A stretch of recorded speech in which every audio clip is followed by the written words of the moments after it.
কিছু কিছু জিনিস যতই পুরনো হোক না কেন মনের ভীষণ কাছের হয়।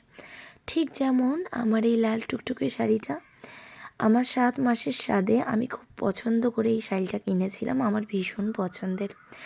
আর এই শাড়িটার সাথে একদম সিম্পল একটা মেকআপ লুক তোমাদের দেখাচ্ছি, যেটা সব জায়গায় সব সময় করা যেতে পারে।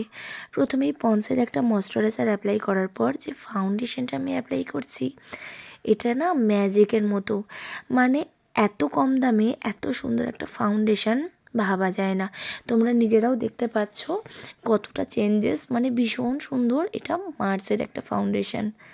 তারপর অ্যাপ্লাই করে নিচ্ছি ব্লাশ, যেটা আমার অন্যতম প্রিয় একটা জিনিস।